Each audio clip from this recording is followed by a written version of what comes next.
kusoo dhawow qaybta lixaad ee diiwaanka Mahad Podcast. Diiwaanka Mahad waa podcast aan kaga sheekayo kuna soo koobo qoraaladeyda. Waxaan diiradda ku saaraa way aragnimadeeda nolosha iyo magaalooyinka aan u safro, kuwaas oo aan inta badan kaga faaloodo blogayga. Qaybtan waxaan ku soo koobayaa blog aan daabacay bishii November ee sanadkan. Waan uga hadlay safar aan ku tagay magaalada Carta ee dalka Djibouti.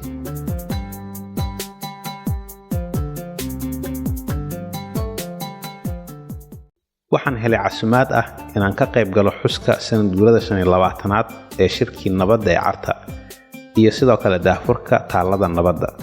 Taalada ayaa laga dhisay isla goobtii uu ka dhacay shirkii Carta 25 sano ka hor. Waan ku farxay inaan helo casumaadda oo iiga timid jaamacadda Djibouti iyo sidoo kale inaan ogaado dadaalada la sameeyay si loo diiwaan geliyo diiwaankii shirkaas muhiimka u ahaa Soomaaliya ee horseeday dhalashada Jamhuuriyadda Saddexaad.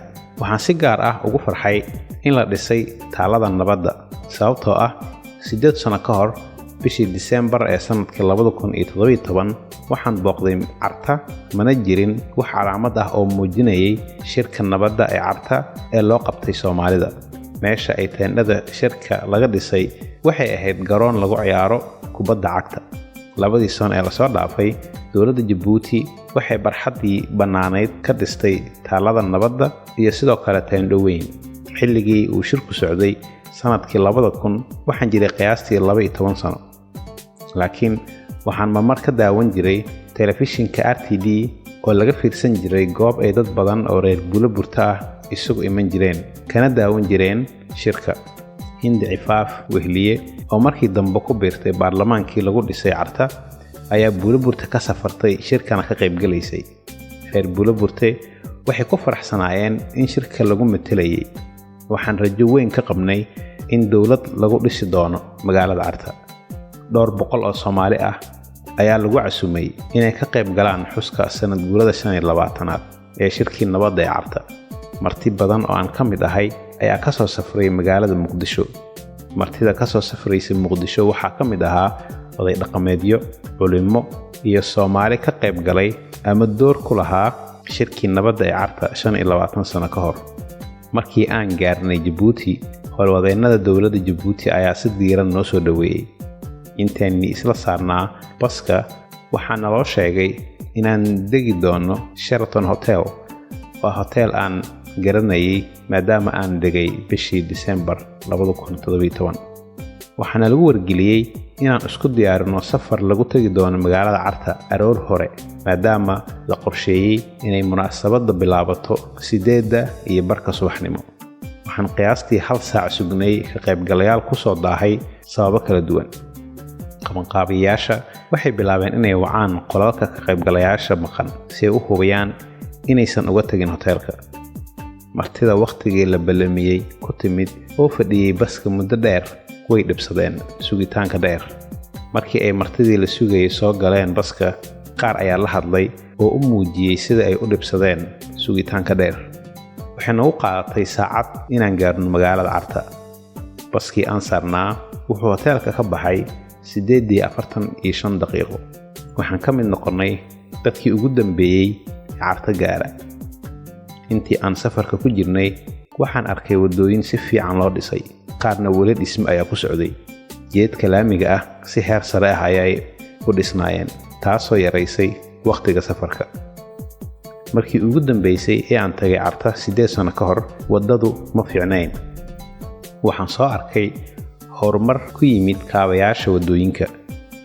markii aan ku soo dhowaanay magaalada Carta, waxaan aragnay askar saaran buuraha oo amniga meel fog ka sugaysa.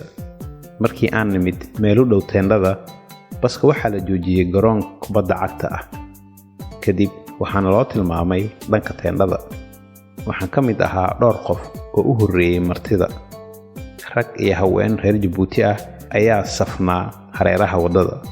waxay bilaabeen inay lulaan calanka Soomaaliya iyo calanka Djibouti, sidoo kalena noo qaadaan heeso soo dhaweyn ah. waxaan dareennay dareen walaaltinimo iyo soo dhaweyn diiran. ciidamada amniga ayaa na hagayay ilaa aan ka tagno teendhada. waxaan bilaabay inaan sawirro ku galno iridda hore ee teendhada ee uu boor weyn ku yaalay. waxaa jooga wariyaal badan oo ka socday telefishinno ka howlgala Soomaaliya oo wareysanayay ka qaybgalayaasha munaasabadda. Sawirro badan ayaan galay ka hor inta aanan u gudbin gudaha teendhada. Markii aan galay gudaha teendhada, waxa igu adkaatay inaan kursi helo. Aad ayay u buuxday. Waxaan sii salaamay ka qaybgalayaasha qaar oo ay ka mid ahaayeen Ambassador Maxamed Cali Americo, xildhibaan hore Maxamed Cumar Maclow iyo asxaab kale. Nasiib wanaag, waxaan helay kursi u dhow shaashad weyn oo aan si fudud uga daawan karay masraxa oo markaas heeso laga qaadayay. Inta uu barnaamijka ka bilaabanayo, waxaa socday heeso ay qaadayeen fanaaniin ka kala socday Djibouti iyo Soomaaliya. Waxaan is-xusuusiyey inaan nasiib u yeeshay inaan fadhiisto goobtii dowladda loogu dhisay Soomaaliya 25 sano ka hor. Labada madaxweyne ee Soomaaliya iyo Djibouti ayaa yimid, waxayna daahfureen taalada nabadda ee Carta, iyagoo ay weheliyaan madax hore oo ay ku jiraan madaxweyne hore, ra'iisul wasaare hore iyo guddoomiyaal hore ee baarlamaanka. Waxay ku soo wareegeen dhismaha, kadib waxay soo galeen teendhada oo ay khudbadaha ka bilowdeen. Caashe Xaaji Cilmi oo ahayd qofka kaliya oo ka joogay guddoonkii shirka nabadda ee Carta ayaa jeedisay khudbad qiiro leh. Waxay ka hadashay geedi socodkii horseeday dhalashada Jamhuuriyadda Saddexaad. Khudbad duuban ee uu jeediyay madaxweynihii lagu doortay Carta, Cabdiqaasim Salaad Xasan, ayaa la daawaday. Madaxweynihii hore Shariif Sheekh Axmed oo lagu doortay Djibouti horaantii 2009 ayaa sidoo kale ka hadlay munaasabadda. Waxaana xigay madaxweyne Xasan Sheekh Maxamuud. Madaxweynaha Djibouti Ismaaciil Cumar Geelle ayaa sharaxay sida uu u dareemay maqnaanshaha Soomaaliya markii uu ka qayb galay shirka Golaha Guud ee Qaramada Midoobay bilo kadib markii la doortay sanadkii 1999, iyadoo kursiga Soomaaliya ee Qaramada Midoobay uu bannaan yahay. Wuxuu bilaabay geedi socodka nabadda. Wuxuu u doortay Carta si loo yareeyo saamaynta safaaradaha dalalka kale. Wuxuu ka codsaday Soomaalida inay u hiiliyaan. Waxa uu mar kale 25 sano kadib u sheegay Soomaalida inay ugu hiiliyaan inay xallistaan dhibaatooyinka ka jira gudaha dalkooda. Markii khudbadaha la soo gabagabeeyay, waxaan fursad u helay inaan ku wareego taalada nabadda ee Carta. Waxaan arkay buugaag, sawirro, magacyo iyo foomamkii diiwaangelinta dadkii ka qayb galay shirka.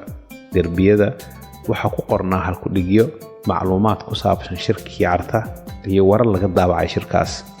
Halku-dhigyada derbiyada ku qoran waxaa ka mid ahaa dugsi ma leh qabyaaladii, waxay dumiso mooyaane ee Cabdulaahi Suldaan Timcadde, iyo noloshu waa nabad, sharaftuna waa qaran. Jaranjarada taalada nabadda waxaa ku qoran erayo ay ka mid yihiin nabad, dhexdhexaadin, dhaqan, taariikh, madxaf iyo bandhig. Waa diiwaan aad loogu baahnaa oo mustaqbalka dalxiis iyo aqoon kororsi loo tagi karo.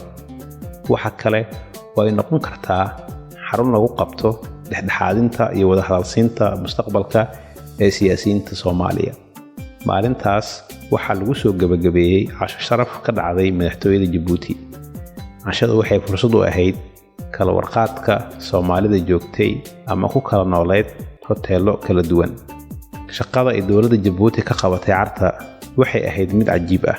Soomaalida aragti way ka qabi kartaa dowladda Djibouti iyo hoggaankeeda, laakiin doorka Djibouti iyo dadaalka dhabta ah oo ay ku bixiyeen dhismaha dowlad waa mid qoto dheer oo ka baxsan wax aan erayo ku qeexi karo. Soomaalida waa inay ka mahadceliyaan taageerada walaaltinimo ee Djibouti oo aanan ka heli karin dal kale. Sida kaliya ee aan uga abaalcelin karno Djibouti waa in Soomaaliya laga dhigo dal si quman loo maamulo, waxna laga qabto caqabadaha gudaha.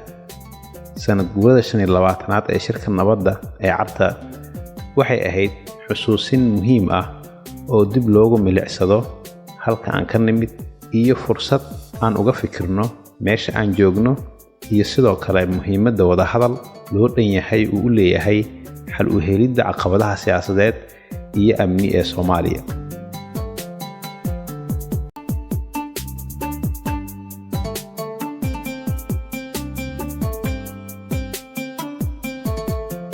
Diiwaanka Mahad Podcast waxaa soo saara Mahad Waasuge. waad ku mahadsan tahay dhegeysiga qaybta 6. waa inoo mawduuc kale iyo qaybta xigta ee diiwaanka Mahad.